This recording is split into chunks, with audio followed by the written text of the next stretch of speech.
tempat kita ngobrol santai tapi tetap berbobot soal ilmu agama. Nah, di episode kali ini kita bakal bahas tentang ijma. Apa sih itu ijma? Kenapa penting dalam ilmu usul fikih dan benarkah semua ulama sepakat soal makna ijma? Nah, untuk ngobrol kali ini sudah hadir bersama Kakak Najla. Oke. Baik, sebelumnya Waalaikumsalam warahmatullahi wabarakatuh. Alhamdulillah kabar baik. Terima kasih sudah diundang di acara ngaji santai ini. Topik yang menarik banget ya, karena sering disebut-sebut tapi nggak semua orang benar-benar paham. Betul banget ya. Jadi langsung aja, mungkin Najla bisa jelaskan dulu secara singkat apa itu ijma dalam konteks usul fikih. Baik. Jadi secara bahasa ijma itu artinya kesepakatan. Tapi dalam istilah usul fikih, ijma adalah kesepakatan semua mujtahid dari umat Islam pada suatu masa terhadap suatu hukum syar'i setelah wafatnya Nabi Muhammad SAW. Jadi ini semacam konsensus para ulama besar tentang suatu masalah hukum. Oke. Jadi yang sepakat itu bukan semua orang ya, tapi para mujtahid gitu ya. Betul. Ini penting. Yang dimaksud di sini bukan orang awam ya, tapi para mujtahid. Yakni ulama yang punya kemampuan istinbat hukum dari sumber-sumber syariat seperti Al-Qur'an dan hadis. Dan ijma ini terjadi setelah wafatnya Rasulullah, karena selama Nabi masih hidup, sumber hukum kembali langsung ke beliau. Menarik banget ya. Kalau ijma itu kesepakatan para mujtahid kan, seberapa kuat sih kedudukannya sebagai hujjah? Maksud saya itu, apakah hukum yang ditetapkan lewat ijma itu wajib diikuti? Pertanyaan bagus.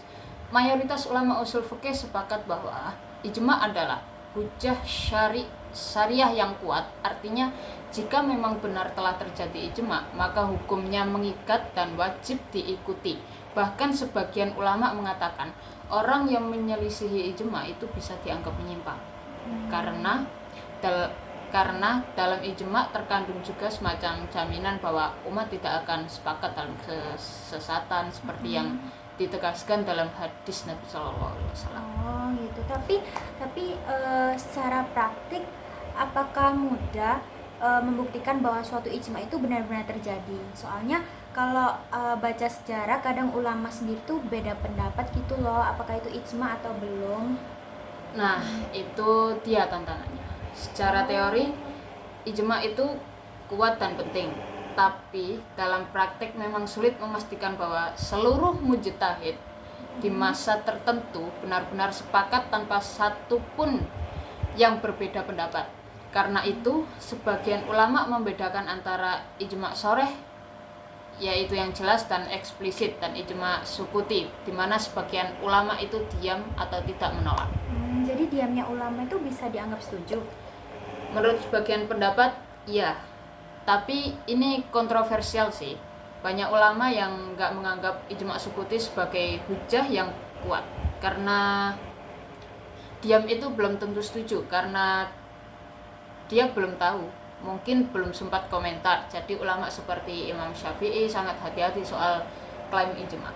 Oh jadi gitu ya. Berarti bisa dibilang ijma itu kuat secara teoritis, tapi agak susah dibuktikan secara historis gitu. Tepat sekali. Karena itu juga ijma yang paling bisa diterima secara luas biasanya adalah ijma para sahabat. Karena jumlah mereka terbatas, komunikasi lebih intens, dan mereka semua orang-orang yang terjamin integritasnya. Misalnya ijma bahwa sholat 5 waktu itu wajib. Itu tidak ada perbedaan sama sekali di kalangan sahabat. Walah, berarti contohnya banyak ya kalau kita lihat di masa sahabat gitu ya. Iya, terutama dalam perkara-perkara yang sifatnya pokok seperti jumlah rakaat sholat, haramnya zina, atau kewajiban puasa Ramadan. Itu semua didasarkan juga pada ijma di kalangan sahabat. Oh, lalu gimana dengan ijma setelah masa sahabat? Apakah masih berlaku? Masih, tapi dengan catatan semakin jauh dari masa sahabat, maka semakin sulit memastikan ijma terjadi. Tapi kalau memang bisa dibuktikan, tetap berlaku sebagai hujah. Contohnya ijma ulama mazhab tentang haramnya menikahi wanita hamil dari zina. Itu termasuk ijma yang kuat meskipun bukan dari masa sahabat. Oh, tapi Najla, saya pernah dengar juga ada yang bilang kalau ijma itu sumber hukum ketiga setelah Al-Quran dan hadis. Itu benar nggak sih?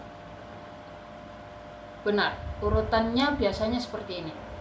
Pertama Al-Quran, lalu hadis, kemudian ijma, dan terakhir kias.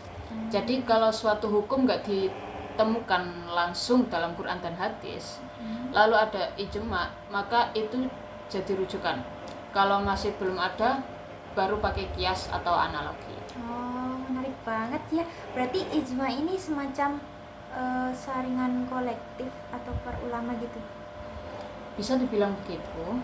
Dan peran ijma ini penting untuk menjaga kestabilan hukum Islam agar tidak mudah berubah-ubah seenaknya. Tapi tetap harus hati-hati dalam mengklaim adanya ijma, jangan asal-asalan.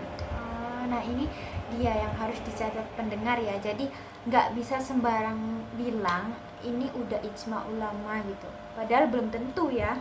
Nah, betul, harus ada bukti, ada catatan sejarah, dan tidak ada penolakan dari mujtahid lain di masa itu. Baik Kakak Najla, sebelum kita tutup boleh kasih sedikit kesimpulan atau pesan penutup soal topik ijma ini? Baik, jadi ijma adalah salah satu fondasi penting dalam penetapan hukum Islam. Ia adalah bentuk kesepakatan kolektif para ulama yang menjadi bukti kematangan pemahaman terhadap syariat. Namun karena sifatnya kolektif, maka harus ditangani secara hati-hati, teliti, dan tidak sembarangan diklaim. Di sisi lain, ijma juga menentukan pentingnya persatuan umat dan kepercayaan terhadap otoritas ilmu dan Islam. Masya Allah, jazakumullah khairan Kakak Najla atas ilmunya hari ini ya. Semoga makin banyak yang paham dan semangat belajar tentang usul fikih ini. Amin, amin ya rabbal alamin. Barakallahu fikum. Baik teman-teman, itu tadi adalah obrolan kita soal ijma. Sampai jumpa di episode selanjutnya di Ngaji Santai. Jangan lupa terus belajar karena ilmu itu cahaya. Oke, wassalamualaikum warahmatullahi wabarakatuh.